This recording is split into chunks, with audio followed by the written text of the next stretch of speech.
अस्सलाम वालेकुम dear students. कैसे हैं जी सारे? होपफुली ठीक होंगे। अच्छा स्टूडेंट्स, चैप्टर 13 हम लोग पढ़ रहे हैं और चैप्टर 13 में जो आज टॉपिक पढ़ना है that is the reactivity of carboxyl group. एक के कार्बोक्सिलिक एसिड जो रिएक्शन देते हैं वो किस तरह से रिएक्शन देंगे। तो carboxyl group, as you all know कि ये जो ग्रुप है ये कौन सा ग्रुप है? ये कार्बोक्सिलिक ग्रुप है, ठीक है, कार्बोक्साइल ग्रुप है। अब ये कितनी तरह की रिएक्शंस देते हैं? ये 3 तरह के रिएक्शंस देंगे, ठीक है। 3 तरह के रिएक्शंस कैसे देंगे जी? एक रिएक्शन वो देंगे जबकि यहाँ से ये जो हाइड्रोजन है ये सेपरेट आउट हो जाएगा, इसका बॉन्ड ब्रेक होगा, ठीक है। तो फर्स्ट रिएक्शन आर दो reaction in which this hydrogen atom will separate out, this hydrogen atoms bond will break, ठीक है। और जो सेकंड टाइप का रिएक्शन होगा वो किस तरह होगा कि जहाँ पे OH ग्रुप रिमूव हो जाएगा, ठीक है, पूरे का पूरा OH ग्रुप बॉन्ड यहाँ से बॉन्ड उसका ब्रेक हो जाएगा।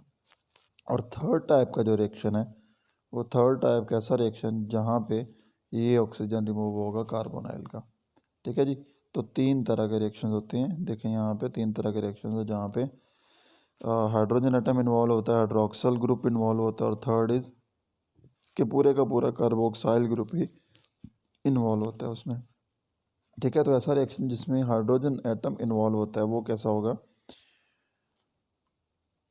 वो रिएक्शंस ऐसे होंगे कि यहाँ से आप देखें कि हाइड्रोजन एटम जो है ये हाइड्रोजन एटम यहाँ से ब्रेक हो जाएगा और ऑक्सीजन पे पार्शियल नेगेटिव चार्ज आ जाएगा और हाइड्रोजन पे पार्शियल पॉजिटिव चार्ज आ जाएगा। तो पहला रिएक्शन करते हैं।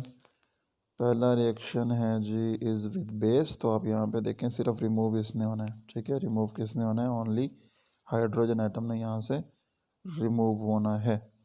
तो अब देखें ये हाइड्रोजन एटम रिप्लेस हो जाएगा विद दिस सोडियम, तो ये बन जाएगा C3COONA और यहाँ से सॉल्ट फॉर्मेशन होती है।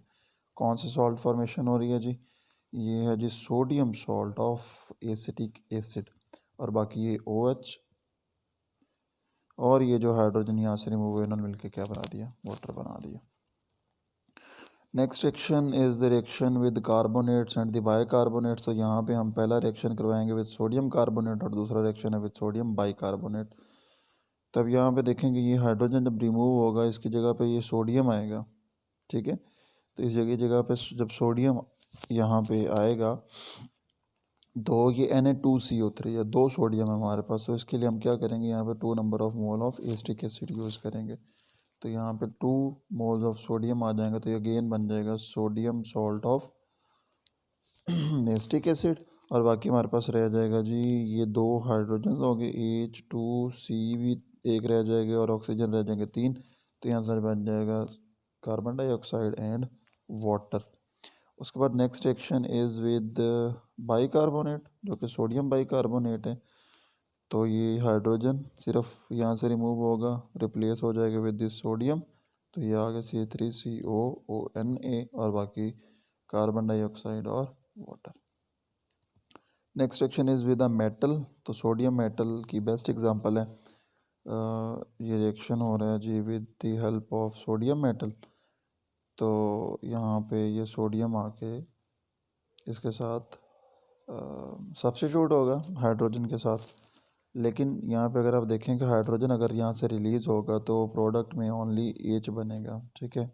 अब उस H से जो H है सिर्फ दिस H ये पॉजिटिव फॉर्म में होगा, एक आयनिक फॉर्म में होगा जो कि स्टेबल नहीं होता। तो हमें प्रोडक्ट स्टेबल बनानी है, इसलिए हम क्या करेंगे? 2 moles of acetic acid use करेंगे, ठीक है, और 2 मोल ऑफ सोडियम यूज़ करेंगे ताकि वो एक दूसरे से रिप्लेस हो जाए। तो यहाँ पे सोडियम आ गया जी, ठीक है, और ये बन गया 2CH3COONA और बाकी यहाँ से हाइड्रोजन H2 रिलीज़ हुआ, H2 गैस, तो वो ये बन गया। ये प्रोडक्ट नहीं बनती यहाँ पे, ठीक हो गया जी। अब सेकंड टाइप के रिएक्शन पढ़ते हैं, ऐसे रिएक्शन जिनमें इन्वॉल्व कौन हो रहा है जी? हाइड्रोक्सल ग्रुप, पूरे का पूरा हाइड्रोक्सल ग्रुप इन्वॉल्व हो रहा है। तो ये रिएक्शन आपने चैप्टर नंबर 10 में भी एग्जैक्टली सेम यही रिएक्शन पढ़ा है। दोबारा पढ़ते हैं इसको कि हमारे पास एक कार्बोक्सिलिक एसिड है जो कि एसिटिक एसिड है और इसका रिएक्शन करवाएंगे विद PCl5। अब PCl5 को मैं ऐसे लिख सकता हूँ PCl4 एंड Cl, ठीक है। यहाँ से जो हाइड्रोजन जाएगा ये इस क्लोरीन के साथ मिलेगा तो ये बन गया HCl, ठीक है। अब जो PCl4 रह गया इसको हम लिख सकते हैं CH3 and Cl। अब ये जो हाइड्रोजन यहाँ से रिमूव हुआ है ये अब रिप्लेस हो जाएगा विद दिस क्लोरीन और ये बन जाएगा CH3COCl। और बाकी क्या रह गया, एक ऑक्सीजन रह गया, ठीक है, यहाँ से एक ऑक्सीजन एटम रह गया और एक फॉस्फोरस है और 3 क्लोराइड हैं, तो ये बन जाएगा POCl3। Next section is with thionyl chloride SOCl2। इस SOCl2 को क्या हम ऐसे लिख सकते हैं कि this is SOCl and Cl, ये वाला। तो यहाँ से क्योंकि OH रिमूव हो जाएगा, इस OH के रिमूव होने से यहाँ पे कौन आ जाएगा, ये क्लोरीन आ जाएगा, तो ये बन जाएगा CH3COCl जो कि यहाँ पे बनी थी, ठीक है। बाकी अब देखें यहाँ पे क्या बच गया, एक SO, ठीक है, SO रह गया है, एक क्लोरीन रह गया है और साथ में OH भी है, तो यहाँ से HCl प्रोडक्ट बनेगी, ये वाली HCl प्रोडक्ट है और साथ में SO2 प्रोडक्ट बनेगी, sulphur dioxide. And the next reaction is ester formation. Ester formation ये रिएक्शन आपने फर्स्ट ईयर में भी पढ़ा है, चैप्टर नंबर 8 की एग्जांपल नंबर 3 में। उसके बाद आपने चैप्टर 8 सेकेंड ईयर में भी पढ़ा है, चैप्टर 10 में भी पढ़ा है, चैप्टर नंबर 12 में भी पढ़ा है इसे। जब भी कोई एसिड किसी अल्कोहल के साथ रिएक्शन करता है तो प्रोडक्ट में एस्टर बनता होता है, ठीक है। ये होता है ester RC double bond O and OR, ठीक है। तो हमारे पास यहाँ पे एस्टिक एसिड है, तो यहाँ से रिमूव किसने होना है, OH ने यहाँ से रिमूव होना है। और यहाँ पे हमारे पास इधर मौजूद है जी C2H5OH, दैट इज़ एथानोल। यहाँ से ये हाइड्रोजन है, ये OH के साथ मिलेगी और क्या बन जाएगा, वाटर बन जाएगा। बाकी अब देखें CH3CO, CH3CO और ये OC2H5, दिस इज OC2H5 जो कि एस्टर बन चुका है और ये रिएक्शन हो रहा है जी इन द प्रेजेंस ऑफ